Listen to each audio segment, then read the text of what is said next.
One Floor Elevator by DNA.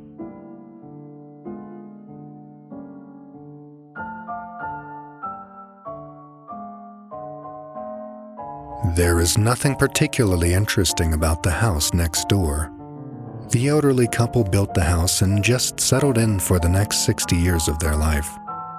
3 kids were born, 3 kids grew into adulthood, and 3 kids moved out into the world. Yet, the old couple stayed in that modest 1-story 4-bedroom house. But even if there is nothing at all strange about the house next door, it felt strange for me when I heard about the old couple passing away. They had been there since before I was born. It felt like they would always be there. This made me start thinking about how my own parents were getting on in years. Maybe this was the right time to take that next step in my life and become a homeowner. It would give me a chance to live right across from my parents, which would be nice to have them close by for when the baby was born. After talking it over with Jenny, we decided to reach out to the Realtor to look at the house that weekend. The Realtor was dressed in a sharp blue suit. Good morning. You must be Jason and Jenny Hall. Yup, that's us. Well, before we get started, I would feel terrible if I didn't warn you beforehand. Warn us? About what? Warn you about the fact that this house is perfect for you and your growing family. And after you see it, well, you won't be able to help making an offer on it.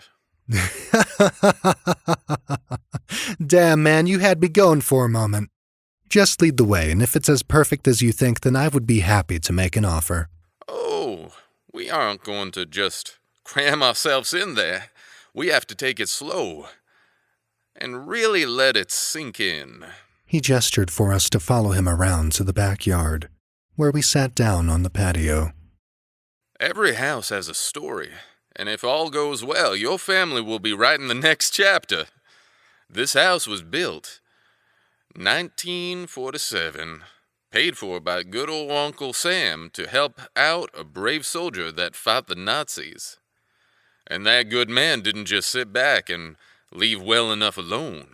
He worked hard to make sure that this house was always up to date with modern luxuries and safety restrictions as the years went forward. Hell, this house was kept so pristine in the inside, while still keeping that old-school charm on the outside, that if I didn't know any better, I would have said it was built within the last 5 years. So, when you go inside, I want you to really look around, and especially for old plumbing and wiring. I will personally take a cut to my commission if you can find a damn thing that looks out of date. I had never been in the house before, so it was exciting to finally be let inside. We entered into the kitchen through a sliding glass door. Everything felt polished and new, from the tile work down to the modern flat stove and oven combination. The rooms had been repainted a rather bland off-white color, but that can easily be changed later.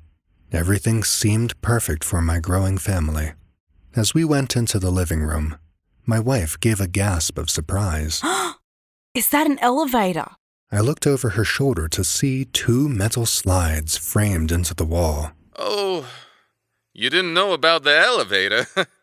Well, come over and check this out. He slowly reached out and pressed the rounded call button.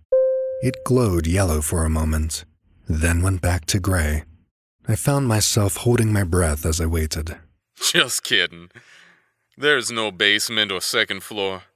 This here is just a decoration that was built into the wall. But it definitely will make a fun conversation piece when you bring over guests. Well, that concludes the tour. So, what do you say, Jenny? Are you ready to sign the paperwork and start putting down roots? My wife turned to me with a look in her eyes that said she was definitely ready. What do you think, hon? Is this our house? Definitely.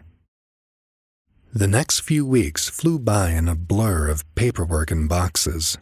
After moving everything and setting up for our first night, I decided to stay up watching a show in the living room to wind down.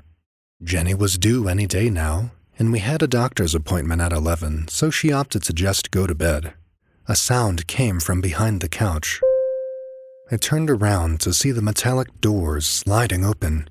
Bright light flowed out, blinding me for a moment. Then I could see it. It's an elevator. That's it. Just a normal elevator. How? Why is this here? I pulled the couch away from the wall and hesitantly reached my arm out, halfway expecting to feel the cold touch of metal. That would prove that I was just seeing things. But my arm keeps going inside, feeling nothing. I cautiously walked inside, looking around to see that the only thing out of place, besides the whole damn elevator, is that the panel to choose your floor only had one button, with F1 next to it. My heart started to pound in my chest. It felt like a trap. I know I shouldn't push that button, but monkey brain keeps saying, push it, push it, push it. I pushed the button. The doors slid closed, and the speaker overhead started to play sound.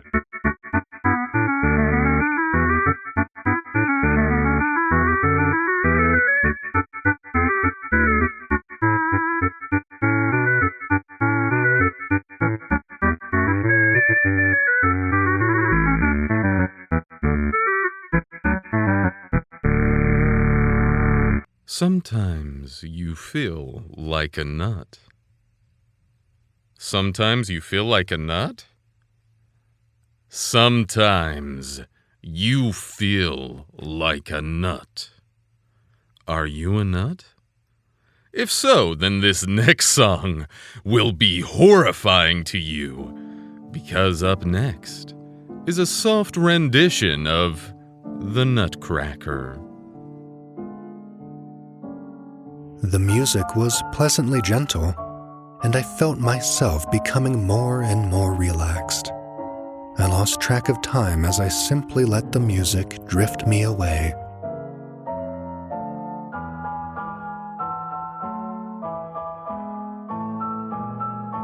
So, did you end up cracking? Well, this is DJ Batos here to remind you that we are all just so very cracked around here. And if you're not, then this...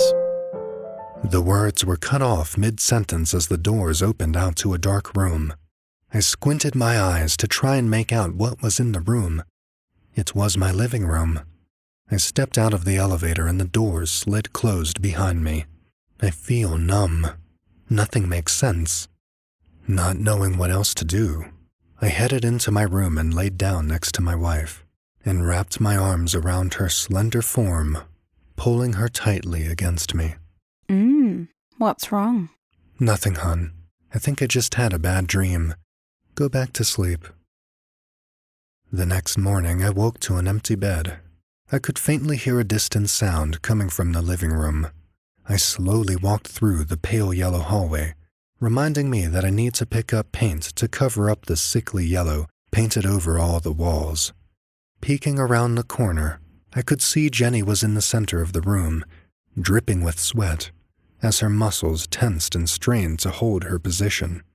I found myself watching and enjoying the sight of her thin, tight body, clothed in skin-tight leggings and a sports bra, leaving her strong, flat abdomen open to the air. As she moved to the next yoga position, her eyes drifted over me. God, you're creepy. How long have you been watching me? Not as long as I would have liked. I moved into the room, grabbing a hold of her to take a long, deep kiss. As we parted, I glimpsed the elevator doors, and last night came flooding back. Rushing over, I pulled the couch out of the way and pressed the call button. Jason, what the hell are you doing? It opened. Last night it opened. And the room, music, Batos? It did something. Something not right. I just can't remember. The call button turned gray. Doors remained closed. And I turned to look at my wife. So this is what it feels like when people look at you like you're going crazy. Okay, just calm down and tell me what's going on. We went into the kitchen and I told her all about my dream last night. We both had a good laugh at how ridiculous I was being over a dream. After breakfast, I got myself back to work unpacking. I lost myself in the task till my watch buzzed with a notification. I called out to Jenny in the next room. "Hey, hon, we should leave soon to make sure we get there on time." On time for what? You know, the doctor's appointment for the baby.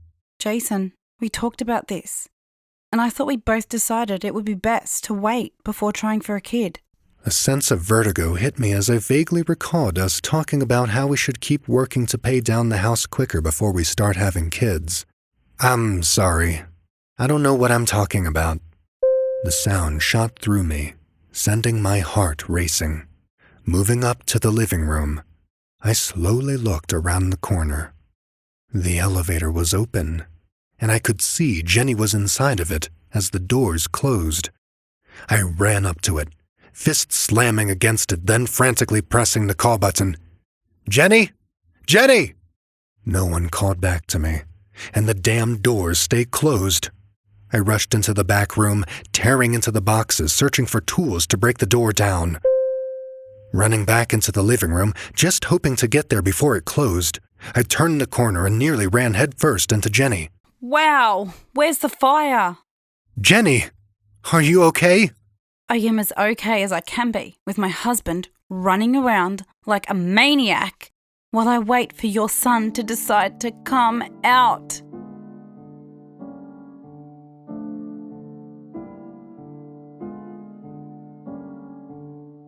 Anyways, like I said, there is nothing particularly interesting about the house next door. But if you are interested, then this might just be the right fit for your next home.